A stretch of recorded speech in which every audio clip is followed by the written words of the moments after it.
community is so important. And we got a lot of people nowadays who have protected their peace out of community, right? They protected their peace so much they don't got anybody. Right? They just go to school, do what they need to do, talk to who they need to talk to, and then they go back home. They may go work, they may do that. That's it. We're living in this epidemic of lonely people because we've all forgotten how much we need each other. And then not only that, we mistake posting on social media and connecting that way as real connection. What is going on, mi familia, mi gente, my village people, and everyone in between? I hope you guys are having a fabulous day. And as you can see, okay, I got a new haircut, had to get rid of these deficient ends. I'm still figuring out what to do with it. It's giving Vanessa Huxtable, okay, but we move. I like it. Thank you all for bearing with me and really giving me feedback about audio. I have been working tirelessly. I guess my old microphone that's on this is not working anymore. So this is what we're resorting to, and we're just going to pray that all goes well. I was having this discussion on Instagram because something that has been on my heart heavily has been the topic of community. I don't know why, it's just been like super heavy these days. And really, I'm just really starting to see the importance of community. I went to a wedding recently, and this was a wedding of the pastor's son of the church that I grew up in, right? So I hadn't seen them in a long time. And when I went there, it was literally a reunion, as in everybody that was in that church that I grew up with, they were there. And not only were they there, but they came through for the pastor's son. Like everybody just kind of put their hands together. They put all their resources together to really come through for the pastor and his family. And I think just watching them made me realize, like, wow, they knew community. Like our parents' generation, speaking as a first generation Nigerian American, right? My parents migrated here when I was about 7 years old, but not just Nigerians, but I feel like that's kind of how, let's say, first generation Indians, or, you know, that's how it was. So as I'm seeing just this beautiful example of community and I'm just being reminded of it, it really got me to thinking about how we do things these days. And I don't want to say that there's no hope. I believe that there's hope, but I just feel like there's not an emphasis on community for us for many reasons, and I'm going to dive right into that. First and foremost, we live in this individualistic society. That's literally what the Western world pushes.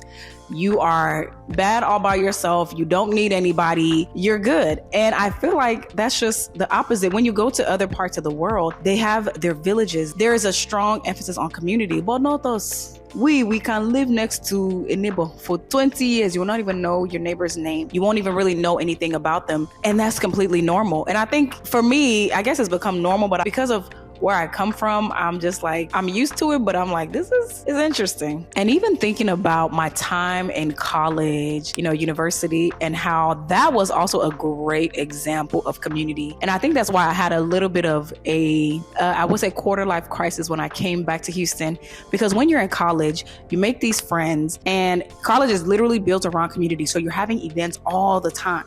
And then you get your solid friend group. You'll meet at the student union building. You'll see each other kind of going through, you know, going to your next class. Let's say there's an event, you guys will go to the event together, and then maybe you'll come to somebody's apartment. Like my friends would come to my apartment, I would cook. Sometimes they just take a nap on the sofa and then they'd go home, and like we do the same thing again in a few days or at least a week. We would see each other all the time. So I think coming back here was a little more difficult for me. I just fear that community is going to be a thing of the past because we really act like we don't need each other, and we really do. I feel like these days we're lonelier than ever. Don't let anybody cause you to think that you are meant to do this life by yourself, me find me. That is not the truth. We need each other. We were built for relationships. And I'm not even talking about romantic relationships. We're built for community. We're simply not meant to do life alone. And if you think about it, in this capitalistic society, you graduate college, go into the workforce, and that's it. You work, you go home, and you just do it all over again. And people just get into that rotation, that hustle and bustle of life. And you really have to be intentional about maintaining friendships and also just making time for people. Otherwise, you will just get stuck in this rat race. So what was the difference between the immigrant parents before us, and not just immigrant parents too, but I would say the previous generation and us today? I would say in the case of immigrant parents, they needed each other. They needed each other. They are in this new country. They really don't know many people. They don't know how to navigate things. They needed each other for jobs. And you would often find that when they would go to church, they would find a church with like-minded individuals. A lot of the times would be from like similar cultures. And church was like that hub spot, that mecca, because you would go there every week. And that is where you would meet people that would help you out and help you fill out this application and citizenship, all these things. And it simply was just the way they grew up. Of course, they didn't have social media. We're going to get into that later, but they didn't have that. So they relied on human interaction. They came together to mimic the villages that they had back home. So my dear, what has now changed? Of course, like I said, social media. And I'm so grateful that I come from the generation that we only had it for like half of our lives. Right? We grew up on MySpace, but I'm so glad that I didn't grow up just knowing how to be on an iPad or knowing Instagram. I feel like we 90s babies got the best of both worlds. And when I posted this on my Instagram and TikTok, there were a lot of good comments, and I want to bring up some points. These days, you tend to see not as much community because everybody thinks that everyone is rich on social media. We think that, okay, you got it. You don't need help. You don't need me to come together and help you with this baby shower or help you with this event. You got it. And because of that, because of people not wanting to let go of that persona, they just outsource. And it's good in a sense, I guess, but they don't really ask for help because they don't want to seem like they don't have it all together. So I gave an example of how back in the day, I remember someone would have a graduation and you would see the aunties coming together and cooking, and this sector, they're helping kind of set things up. And I think there was just something beautiful about that. But these days, we don't really come together and cook anymore. We have all these catering services, which is actually, it's not a bad thing. But I just feel like there was something beautiful about this one child that you all raised to a certain point. And then now all the aunties and uncles gather together to make sure that we send this child off and we sacrifice and, just for that one day or that 1 week, we're selfless and we come together and show this child how much we really love them. Another thing is convenience lifestyle. Companies hate when you drive your friends to the airport. They want you to call an Uber or call a Lyft. They want you to spend money. Same car, same person driving, same gas, same mileage, but now they don't get a cut. They don't get no money. And companies also hate when you let a friend crash at your place instead of just getting a hotel. It's more money that they're losing out on. As a company, your favorite type of person in a capitalistic environment is probably a hyper-individualistic person. This is a person that will pay any price for convenience, but they don't really understand that it comes at the cost of community and togetherness. Humans are a social animal. We survive in tribes, we survive in packs, and we take care of each other. But if I share what I have with you, and if you share what you have with me, then that means we need to buy less stuff. Normally that's a good thing. That means we consume less and it's probably better for the environment. But that also means we buy less, so we spend less money. Companies get less money. If you and I share, only one of us has to buy it. But if we don't share and we like to convenience ourselves, then we're both going to buy it. We're going to spend twice the money. And that's what they want, because at the end of the day, it's all about profits. A lot of people these days feel lonely and disconnected from their community. It's probably because we choose convenience over it. Now, the irony is that if we actually chose community instead of convenience, we would probably feel more connected and also save more money while we were at it. So maybe this video is a sign to give your neighbor a ride to the airport or let your friend crash at your place, and vice versa. And of course, we have our vendors and caterers and DoorDash and also decorators too. And because of that, nobody really extends a hand to help because it's like, oh, okay, she got it. Whenever I know someone personally and they invite me to an event, I actually will be like, hey, let me know if you need any help. If I'm able to come a little earlier, I actually don't mind helping to set up because I feel like people will always need help. And you also don't want to be a person that just takes and you come there for food and you don't really offer, even if it's to offer to clean up. Like if I know I can make it a little early, I can be like, okay, do you need any help setting up? Or if I know I can't make it early, but I can come and stay a little later, do you need help cleaning up? I feel like these little simple gestures make a difference. Another reason I feel like community is suffering these days is because of toxic cut-off culture. Every small thing you want to cut off somebody. Why? We don't have conflict resolution skills, and I feel like we use mental health as a poor excuse to not really communicate with people. We also have less grit when it comes to relationships. So instead of working things out, right? Any small thing, we're just offended. We're ready to cut off somebody because we say, oh, my mental health, your mental health, nothing.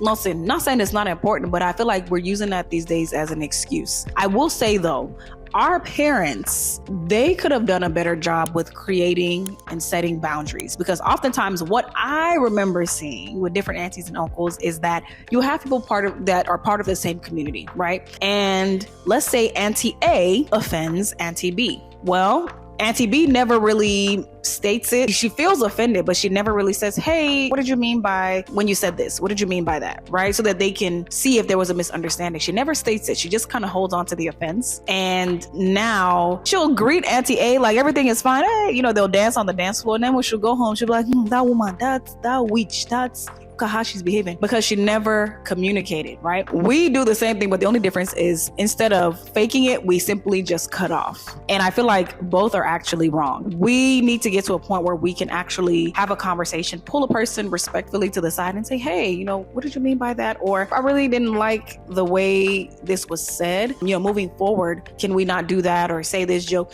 Listen, I had to tell someone recently, I don't think she meant any harm, but she said something that it just didn't sit well with me. And I'm all for jokes. If you know me, my whole brand is built on jokes, right? So like I said, I know how to, I can joke around, no problem. But she said this thing and it didn't sit well with me, because even though I can say jokes and all that, there's some lines that I simply will not cross, because the thing is, when it's time for me to say my own joke, when I say it, what I want to say, I start crying. Don't say that I didn't want you. But again, I can joke around with people, but there's some lines that I no longer cross just out of respect. So I felt like when she said this, I was like, okay, this is kind of crossing a boundary. I said, hey, just letting you know, moving forward, this kind of joke doesn't sit well with me. Doesn't mean I'm not going to act funny or anything. I just want you to know moving forward that, hey, let's not say that kind of joke, right? So now that I've set my boundary, we just, we went on. One, I'm not easily offended, so I'm not gonna just harbor it and just hold on to it and think about it all day. No, I said what I needed to say. Let's move on. Now, if she comes back and she does say that same thing again, now I know that, okay, you're disrespecting my boundary, and girl, you're gonna have to go.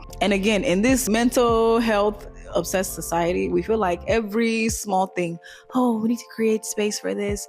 Every hardship is some kind of medical diagnosis, and absolutely not. Some things are it's just life. You're gonna have to grow through it. You're gonna have to get some grit and just get conflict resolution skills. Bam, finished. Another reason is that we are just a more selfish generation, right? You can even see it in the way we're doing our selfies. Everything is about us. We don't know how to show up for people. And I think we need to do a better job of that. Say, for example, someone invited you to a birthday party that you've known about for months, and someone that you're kind of like fairly close to, part of the community. They told you about this 3 months ago. Then on the day of, you're saying, oh, my mental health. Oh, I have to create space for this kiniko. Excuse. There are gonna be times in life where you're gonna have to sacrifice, because I know that if it's man that is asking you to come out, I know that you will come out. Yeah, you're gonna come out, you're gonna and tear your clothes. I know it.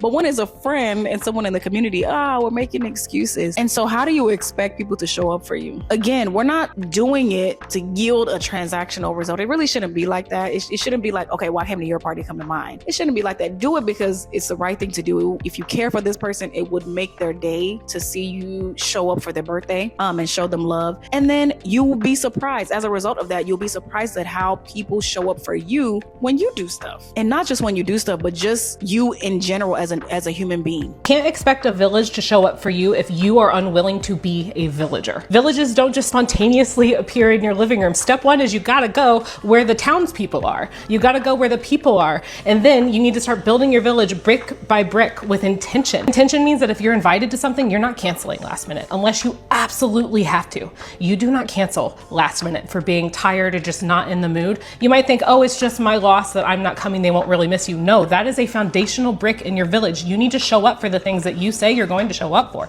unless you really can't because someone's sick or something. And if you really can't, then you need to give a valid reason and then offer to plan the next thing, like immediately. Say, hey, I can't come, but I would love to get coffee with you next Tuesday. Are you available? That way they see the intention of you wanting to place that foundational brick there. Sometimes building a village means that you're the one who's showing up first, and you're just showing up first again and again. And you're looking around at your community, the people who you want to be your village, and you're thinking, okay, what do they need? How can I show up for them. And what does every good village have? They have commerce, they have trade, it's a give and a take. So yes, you're helping people, but you're also asking people for things. And that's something that I think we forget to do, right? We don't want to bother people with our problems. No, ask for help, because when you ask a friend for help, say, hey, can you come help me out with this? That opens the door for them to be able to ask you for help. It's showing vulnerability. Friendships aren't as easy as playing tag at recess anymore. We have limited time as adults. So if you want your village to show up, then you have to work and put in the work as a villager. Another thing that we have to factor in, I know that we like to do brunch every day, brunch.